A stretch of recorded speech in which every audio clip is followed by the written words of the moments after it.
Olá! Bora desvendar uma família de materiais que, sem a gente perceber, construiu o mundo como o conhecemos hoje. Eles estão em tudo, desde coisas simples do dia a dia até a tecnologia mais avançada. É como se tudo estivesse ligado por uma corrente invisível. Para começar, que tal um pequeno enigma? Pensa aí, o que uma bola de bilhar, um pneu de carro e uma tomada elétrica podem ter em comum? Parece que nada, né? Mas a resposta para essa pergunta é a chave para entender o nosso mundo moderno. A resposta é uma palavra só: polímeros. E a história deles é fascinante. Não é só sobre ciência, não. É uma história de acidentes geniais, de invenções que nasceram da pura necessidade e que acabaram reescrevendo as regras de como a gente constrói absolutamente tudo. E essa história toda começa, acredite se quiser, com a bola de bilhar. Bem antes da gente entender a química por trás, a necessidade de achar um substituto para o marfim, que era caríssimo, acabou dando início a uma verdadeira revolução. Foi a criatividade, muito antes da teoria, que deu o primeiro passo. Olha só essa linha do tempo. Tudo começa lá em 1839, com o Goodyear aprendendo a domar a borracha natural. Aí, décadas depois, a busca por uma bola de bilhar mais barata nos dá o celuloide. Em 1910, a baquelite muda completamente o jogo, sendo o primeiro plástico totalmente sintético. Mas o mais incrível é que a ciência de verdade, o porquê de tudo isso funcionar, só foi finalmente reconhecida em 1953, quando Hermann Staudinger ganhou o prêmio Nobel e nos deu o mapa desse novo universo molecular. Pois é, foi o Staudinger que nos deu o ahá, aquele momento em que tudo fez sentido. Ele mostrou o que acontecia lá no nível das moléculas. Então, vamos dar um zoom e entender a estrutura que faz esses materiais serem tão especiais, a tal da corrente molecular. No fundo, a ideia é, na verdade, bem simples. Um polímero é basicamente uma molécula gigante, uma macromolécula. Imagina uma corrente bem longa, onde cada elo está travado no outro com uma força absurda. Essa estrutura de corrente é a base de tudo. E se o polímero é a corrente, cada elo individual dessa corrente tem o nome mero. É a pecinha fundamental que se repete sem parar. E é justamente o tipo de elo e o jeito como essa corrente é montada que vai dizer se o material vai ser flexível como borracha ou super rígido como um bloco de Lego. Ok, agora que a gente já entendeu a base, vamos esclarecer uma confusão bem comum.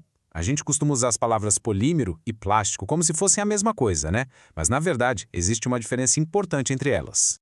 A frase que resume tudo é essa aqui. O plástico é, na verdade, um tipo específico dentro da gigantesca família dos polímeros. Pensa assim, polímero é a categoria geral, como o mamífero, e plástico é uma das espécies dentro desse grupo, como o cachorro. Então, o que faz um plástico ser um plástico? Basicamente, duas coisas. Primeiro, eles são sintéticos, ou seja, criados em laboratório. E segundo, o superpoder deles é poder ser moldado. Com calor e pressão, dá para transformar o plástico em praticamente qualquer formato que a gente consiga imaginar. E dentro dessa família dos plásticos, ainda temos dois grandes grupos. Os termoplásticos são tipo chocolate. Você pode derreter e dar uma nova forma para eles várias e várias vezes. Já os termofixos são mais como um bolo. Depois que você assa, ou seja, depois que eles passam por uma reação química, já era. Eles ficam rígidos para sempre e não dá para derreter de novo. Agora que a gente já sabe as regras do jogo, vamos ver um exemplo na prática. Vamos falar de um termoplástico que está por toda parte, mas que tem uma origem que talvez surpreenda muita gente, o famoso PVC. E aqui vem a grande surpresa do PVC.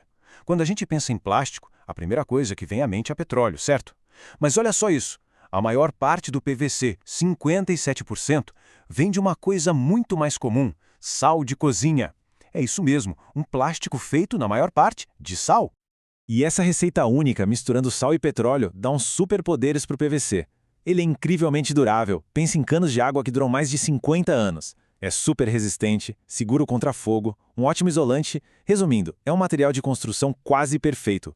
E tudo isso com um custo-benefício excelente. Bom, então vamos conectar todos os elos dessa nossa história.